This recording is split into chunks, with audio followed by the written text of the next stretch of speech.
देश का गरीब, देश का आदिवासी, देश का एससी ये आस लगा के बैठता है कि कुछ अच्छा होगा। हमारे राजस्थान की बात करें, राजस्थान में डंका बजा रहे थे कि डबल इंजन की सरकार है, सब कुछ हो जाएगा। लेकिन केंद्र का बजट देखा, राज्य का बजट देखा, कुछ नहीं हुआ।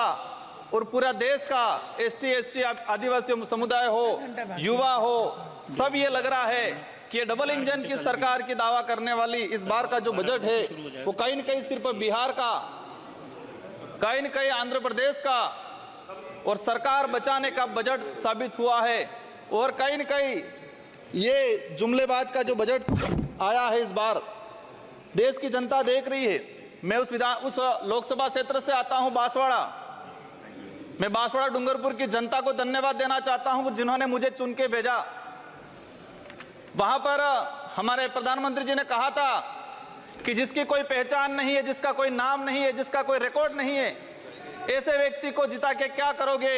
लेकिन बांसवाड़ा डूंगरपुर की जनता ने ठान लिया था कि लोकतंत्र है, राजतंत्र नहीं। और ये राजतंत्र तय करने का किसी को ठेका नहीं है, लोकतंत्र है। जनता ने ठान लिया था कि इस बार राजकुमार रोज जाएगा। मैं आपके माध्यम से, पूरे सदन के माध्यम से मेरी जनता को धन्यवाद देना चाहूंगा। मोदी जी ने कहा था वहां के बड़े बुजुर्गों को कि घर घर जाके राम राम बोल देना और चुनाव जिताना। वहां के बड़े बुजुर्गों ने ठान लिया और कह दिया था, और मेरे माध्यम से और आपके माध्यम से संदेश पहुंचाया है उन तक। मुझे कहा था मोदी जी को कह देना कि देश के आदिवासियों को उजाड़ने का काम पिछले 10 सालों में हुआ है। देश के अंदर धर्म की राजनीति हुई है। देश में 15 लाख रुपए बेरोजगारों को नौकरी देंगे यूं करके 10 साल राज किया है। इस बार हम सबक सिखाएंगे। और उन्होंने मेरे माध्यम से मैसेज पहुंचाया है कि गुरु गोविंद की धरती है, मावजी महाराज की धरती है, संत सुरमाल महाराज की धरती है। मानगढ़ धाप में 1500 आदिवासी शहीद हुए थे। मोदी जी 2 बार आए, लेकिन मानगढ़ के लिए, आदिवासी समुदाय के लिए एक शब्द नहीं बोल के गए, कुछ नहीं करके गए। तो उन्होंने मैसेज पहुंचाया है कि आदिवासी समुदाय जाग गया है और अब वो आदिवासी समुदाय नहीं रहा जो बहका में आ जाएगा और वोट दे देगा।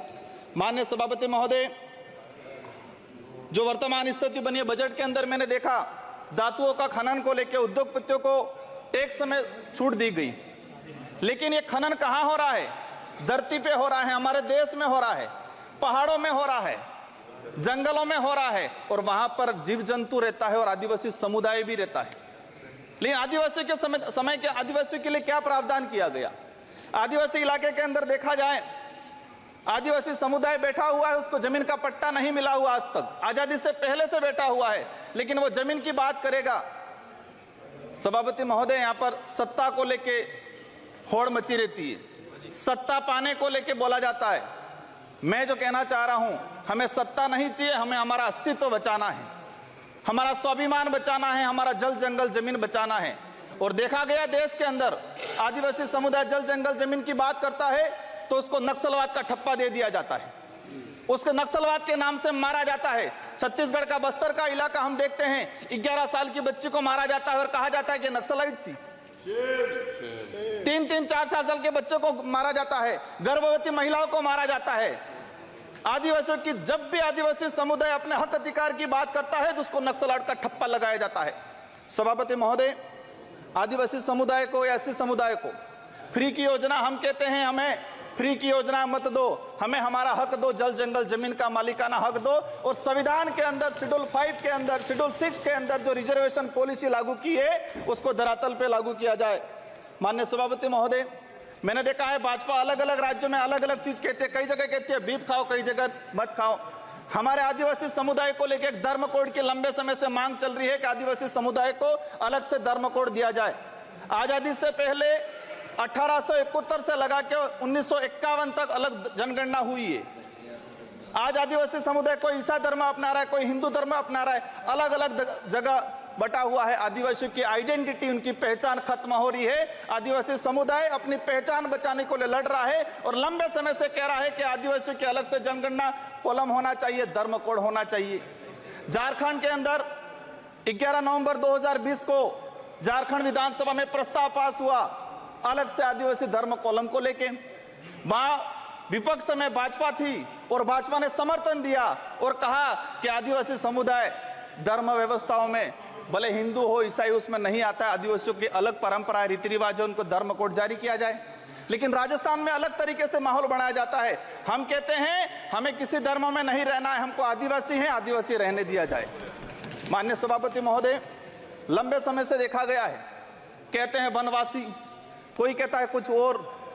हम कहते हैं हमारी जो आइडेंटिटी है, हमारा जो देखा गया है कई बार कि जो व्यवस्था बनी है उस व्यवस्था के अंदर हम कई बार कहते हैं हमें कुछ मत दो एजुकेशन को लेकर।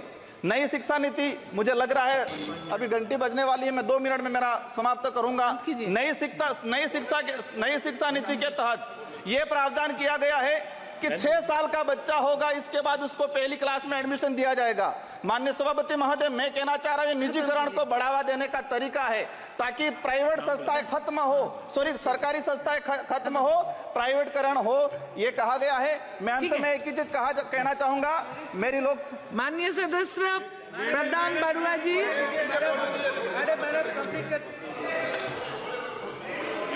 हो गया।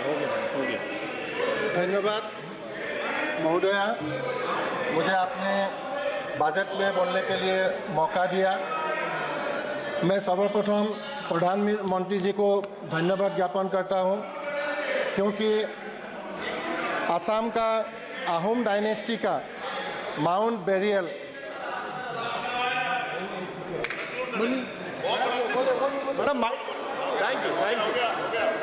मैडम, मेरे लोकसभा क्षेत्र के अंदर गुजरात और राजस्थान का बॉर्डर है, वहां पर माही और कड़ना बना है। मैं सरकार से कहना चाहता हूं, अगर आदिवासी समुदाय के लिए, उस क्षेत्र के लिए कुछ करना चाहते हो तो इरिगेशन के तहत माही और कड़ना से प्रोजेक्ट तैयार करके उस इलाके के अंदर रखा जाए। अंत में आप सबको धन्यवाद।